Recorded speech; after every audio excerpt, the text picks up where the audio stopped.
ગમે તેવા દુઃખ પડે, પ્રશ્ન આવે, કદાચ આપણાથી આર્થિક રીતે પણ મોટી ભૂલ થઈ જાય, કદાચ આપણાથી ચારિત્રની કોઈ ભૂલ થઈ જાય. અત્યારે સમગ્ર વિશ્વનો સૌથી મોટો રોગ એ કેન્સર કે એઇડ્સ નથી, પરંતુ ફ્રસ્ટ્રેશન અને ડિપ્રેશન, સાયકોલોજીકલ, મેન્ટલ પ્રેશર. નાના બાળકોથી બુઢા સુધી બધાને ધીમે ધીમે આ પીયર પ્રેશર, મેન્ટલ પ્રેશર ખૂબ થવા લાગ્યું છે. ક્યાંક માનસિક પ્રશ્નો છે, વિચિત્ર સ્વભાવના પ્રશ્નો છે, ક્યાંક આધ્યાત્મિક પ્રશ્નો છે કે ભગવાનની સેવા પૂજા કરીએ છીએ છતાં ભગવાનમાં મન કેમ લાગતું નથી. આ બધા પ્રશ્નોની વચ્ચે સમાધાન શું? બીજાને વાતો કરવી. બીજાને વાતો કરવાથી પ્રોબ્લેમ સોલ્વ થાય? કંઈક રસ્તો કાઢવાનો છે. પરમ પૂજ્ય પ્રમુખ સ્વામી મહારાજ 92 વર્ષની ઉંમરે સારંગપુરમાં બિરાજમાન હતા અને વ્હીલચેરની અંદર બેઠા હતા. 92 વર્ષ, મોઢામાં ચોકઠા પણ સેટ નથી થતા, કઈ જમી નહોતા શકતા, કેવળ લિક્વિડ થોડુંક લેતા હતા. વ્હીલચેરમાં થોડાક ઊંચા થઈને સ્વામીજી સરખા સેટ થયા. ત્યાં સામે બેઠેલા સંતોએ કીધું, સ્વામી દુખાવો થાય છે? ત્યારે પ્રમુખ સ્વામી મહારાજ એક સરસ વાક્ય બોલ્યા કે શરીર હોય તો થોડું ઘણું દુખે ખરું, શરીર હોય તો થોડું ઘણું દુખે ખરું. તો સંતો કે સ્વામી તમે કેમ જણાવતા નથી? પ્રમુખ સ્વામી કે બીજાને જણાવવાથી આપણા દુઃખ ઓછા થાય? તો સંતો કે ના થાય, પણ આપણે બધા માનીએ છીએ કે બહુ થાય, એટલે બીજાને જણાવીએ જ છીએ. કોકને તમે પૂછો ને કે તકલીફ છે, એ કે બેસો ને થોડી વાત કરું, અડધો કલાક કાઢી નાખે, ફેક્સનો કાગળ કાઢે. એટલી તકલીફો જણાયા જ કરે આપણને. દરેક માણસ એમ માને છે કે હું જ દુખી છું, બધા એમ માને છે કે મને જ તકલીફ છે, મને જ પ્રશ્ન છે. દરેક જગ્યાએ પ્રશ્ન અનુભૂતિ સતત થયા કરે છે. પ્રમુખ સ્વામી મહારાજ કે બીજાને જણાવવાથી દુઃખ ઓછું થાય, એ કે ના થાય, છતાં આપણે જણાવીએ છીએ. તમે જોજો, એક ગોળી ગળવાની હશે ને ઘણાને, અથવા ટેબ્લેટ કેપ્સ્યુલ લેવાની હોય તો અથડીમાં પકડી રાખે, ઘરના 2-5 જણાને બતાવે, જો ને કે આવડી મોટી ગળવી પડે છે, અને લોકોને બતાવીને ગોળી ગળે છે. કેટલાકને ઘા થયો હોય, રૂજ આવી ગયું હોય તો એ બેન્ડેડ કાઢતા નથી. સહાનુભૂતિ કમાવાની એક ટેવ પડી ગઈ છે. લોકોને આપણા દુઃખો બતાવવાની એક ટેવ પડી ગઈ છે. એમ્પ્લિફાય કરીએ છીએ, રજનું ગજ કરીને બીજાને કહેવું, એ માણસ માત્રનો સ્વભાવ થઈ ગયો છે. મારા જેટલો દુઃખી કોઈ નહીં. પ્રમુખ સ્વામી કહે છે બીજાને કહેવાથી દુઃખ ઓછા થાય, એ કે ન થાય. તો આપણે તો દુઃખી છીએ, બીજાને જણાઈને એને શા માટે દુઃખી કરવા? સંતો કે પણ સ્વામી તમે એક ઊંકારો પણ નથી કરતા, એક ફરિયાદ નથી કરતા. ત્યારે પ્રમુખ સ્વામીજી શું બોલ્યા કે દુઃખ પડ્યું છે એને સહન કરવાનું જ છે. એના 2 રસ્તા છે, કા હસતા હસતા સહન કરો અથવા તો રડતા રડતા સહન કરો. પસંદગી તમારા હાથમાં છે. દુઃખ તો પડ્યું જ છે, પસંદગી તમારા હાથમાં છે. પ્રશ્ન તો આવવાના છે, એની વચ્ચે બળતરા કરવી, દુઃખી થવું, બીજાને ફરિયાદ કરવી, એ નથી રસ્તો. ક્યાંક કેટલાકને અહીંયા બેઠેલાને શારીરિક પ્રશ્નો છે. તમારે શું શારીરિક પ્રશ્નો છે? લોકોના કેવા શારીરિક પ્રશ્નો છે? લગભગ 15-20 વર્ષ પહેલા હું બોમ્બે ગયો હતો પારાયણ માટે. મલાડ વિસ્તારની અંદર એક ભાઈના ઘરે મારે જવાનું થયું. સાવ નાનકડા મકાનમાં, નાનકડા મકાનની અંદર એ રહે છે. એક રૂમ અને પાછળ નાનું રસોડું, સંડાસ બાથરૂમ સોસાયટીના કોમન. મોટો બંગલો નહોતો એની પાસે, સાવ નાના મકાનમાં. એમાં અમે ઘરમાં ગયા, ભગવાનની મૂર્તિનું પૂજન કરાયું. પેલા ભાઈએ ચાંદલો કર્યો. પથારી પર એક છોકરો સૂતો હતો. એટલે બધું આ કોણ છે? મને કે સ્વામીજી મારો દીકરો છે. બધું એને કહો પૂજન કરે. તો પેલા ભાઈ થોડીક વાર ચૂપ થઈ ગયા. બધું કેમ પૂજન નહીં કરે? મને કે સ્વામી એના હાડકા બધા જ ઓગળી ગયા છે, ખાલી મસલ્સ પર શરીર ટક્યું છે, એટલે ઊભો નથી થઈ શકતો. તો આવી તકલીફ છે? ડોક્ટરને બતાવ્યું. મને કે લગભગ બધા ડોક્ટરો પાસે ખર્ચો કર્યો એટલે તો આવા મકાનમાં રહેવા આવી ગયા, પૈસા જ નથી વધ્યા. ડોક્ટર એમ કહે છે કે લગભગ 22-25 વર્ષ સુધી જીવે ને પછી આ લોકો મરી જ જતા હોય. તો ભગવાનને પ્રાર્થના કરી, આ તો ભારે તકલીફ કહેવાય, તમારા દીકરાને આવું થયું. મને કે સ્વામી અંદર બીજી 17 વર્ષની દીકરી છે, એને પણ આ તકલીફ છે, એને રસોડામાં સુવાડી છે, એને પણ સેમ તકલીફ. બધું આ તો બહુ ભારે કહેવાય. દીકરાને પણ તકલીફ, દીકરીને તકલીફ. તો એક નાનકડો 7-8 વર્ષનો છોકરો ભગવાન માટે, સંતો માટે ફ્રૂટ, ડ્રાય ફ્રૂટ લઈને આવ્યો. એટલે બધું આ કોનો છે? મને કે સ્વામી આ મારો જ. બધું હી લુક્સ હેલ્ધી, એને કોઈ રોગ નથી લાગતો. તો પેલા ભાઈ મને કે સ્વામી ડોક્ટરો એમ કીધું છે કે 12-14 વર્ષ સુધી આ રોગના કોઈ ચિહ્ન દેખાય નહીં, લગભગ 99% આને પણ થઈ શકશે. ઘરમાં 3 સંતાન હોય, એમાં 2ને તો રોગ થઈ ગયો હોય, બંને પેરેલાઇઝ હોય, ડિસેબલ હોય, અને ત્રીજા પણ થવાની પૂરેપૂરી સંભાવના હોય, એની વચ્ચે તમને ધન્યો ગૃહસ્થાશ્રમ કેમ લાગે? શું શારીરિક તકલીફો આપણને પડી ગઈ? અરે નાની મોટી કબજિયાતની તકલીફ થઈ, સહેજ વાના દુખાવા થયા, સહેજ શરદી થઈ અને શું નંખાઈ જઈએ છીએ. એક ભાઈ મને રાજકોટની અંદર મળ્યા, એને કેન્સર થયું છે, આંતરડાનું કેન્સર છે, એટલે મળની કોથળી બહાર લટકાઈ રાખી છે. આમાંથી તમે યુરિનની કોથળી બહાર લટકાઈ હોવા કેટલાક જોયા હશે. કદાચ કોઈ મળની કોથળી લટકાઈ હોય ને જોજો, ભગવાનનો આભાર માનવાનું મન થશે. મળની કોથળી બહાર લટકાઈ રાખવાની, દિવસ દરમિયાન 5-6 વખત સાફ કરવાનું. મેં કીધું આ કેટલો ટાઈમ સુધી? મને કે સ્વામી આજીવન, જીવે ત્યાં સુધી મળની કોથળી સ્ટૂલની બેગ બહાર લટકાઈ રાખવાની છે. કીધું આ તો તકલીફ કહેવાય. મને કે સ્વામી હાર્ટ મજબૂત છે, ફેફસા મજબૂત છે, કિડનીમાં લીવરમાં કોઈ તકલીફ નથી. આ થોડાક આંતરડા બગડ્યા હતા અને ડોક્ટરે સરસ સમાધાન આપ્યું છે, 2-5 વાર સાફ કરીએ પણ બાકી કોઈ તકલીફ નથી. અડધો કલાક અમે સંતોયની સાથે વાત કરી, એક ફરિયાદ નથી કરી. અને કેટલાકને ખાલી શરદી થઈ હોય, કેટલાકને ખાલી શરદી થઈ હોય તો આપણને એમ લાગે કે હવે બહુ જાજા દાડા નહીં કાઢે. એટલે શરદીમાં એટલા હું નંખાઈ જાઉં છું.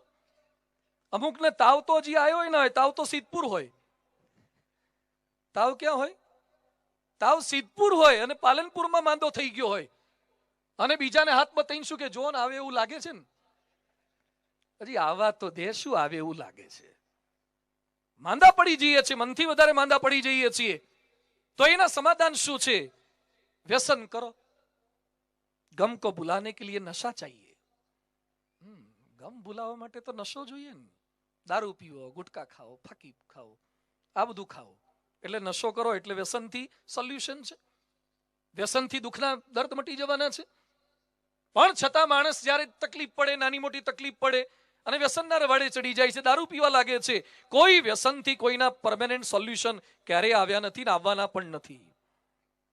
આત્મહત્યા કરી લો, મરી જાઓ એટલે સોલ્યુશન આવી જાય. ટ્રેનના પાટે હુઈ જાય છે, મરવાથી સોલ્યુશન આવે? મરવાના પુસ્તકો બહાર પડે છે. એક પુસ્તક બહાર પડ્યું છે, હાઉ ટુ સુસાઇડ ઇઝીલી.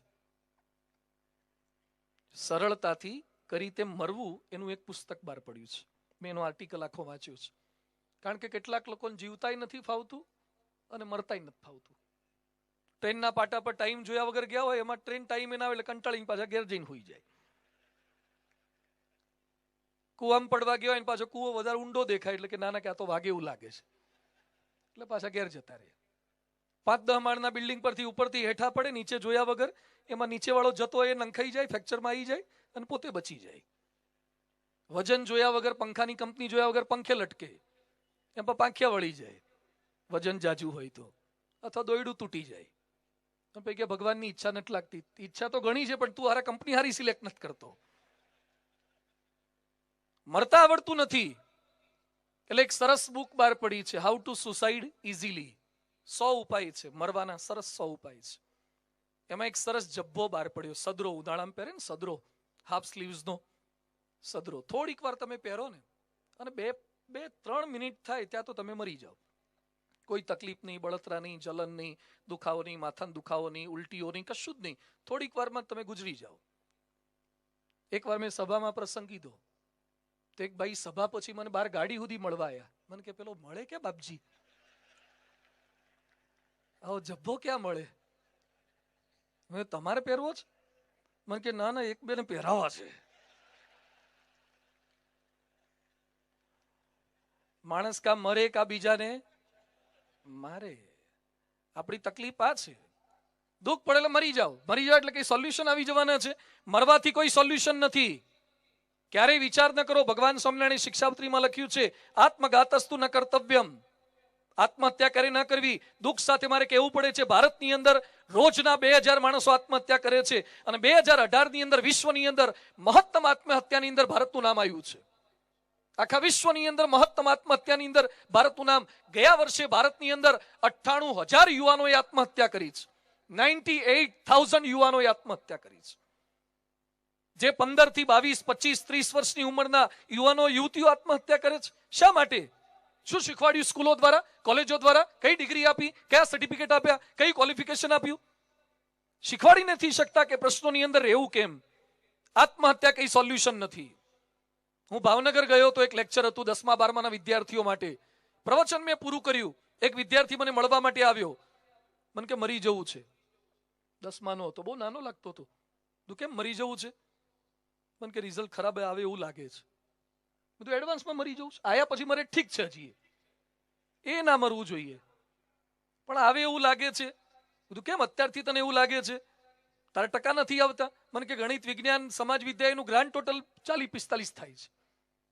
તું મરી જાય કેમ મરી જવું છે? મને કે મારા મમ્મી પપ્પા મારું રિઝલ્ટ આવું જોશે અને ટ્યુશન પાછળ ખર્ચા કર્યા છે, એમને દુઃખ લાગે એવું મારે નથી કરવું. મારે એક આદર્શ દીકરા તરીકે મરી જવું છે. તું તો શ્રવણ જેવું કહેવાય, મા બાપને દુઃખી નથી કરવા.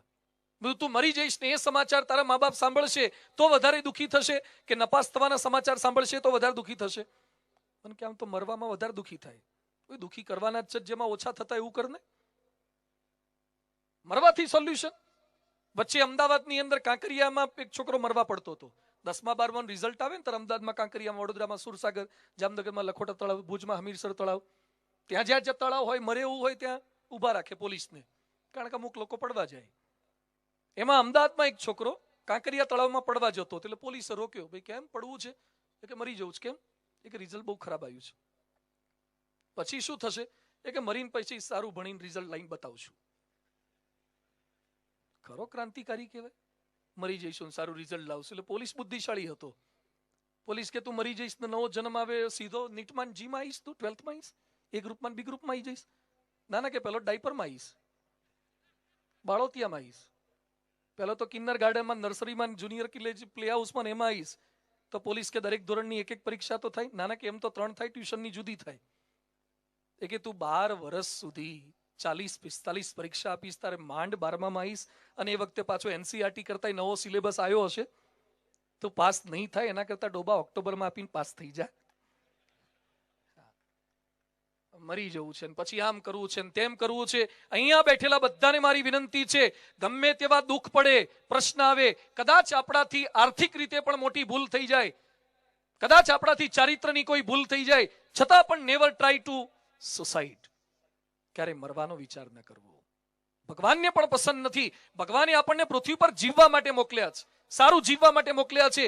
દુનિયાના દરેક તાળાની ચાવી હોય છે, એમ દુનિયાના દરેક પ્રશ્નનો જવાબ હોય જ છે. તાળું બને ત્યારે ચાવી બની જ જતી હોય છે, તમને વાપરતા ફાવી જોઈએ. એમ પ્રશ્ન જ્યારે બને છે એ જ સમયે એનું સમાધાન મનની અંદર હોય છે. તો પ્રશ્ન એની વચ્ચે મરી જવું, કોઈને મારી નાખવા, એ કોઈ સોલ્યુશન નથી.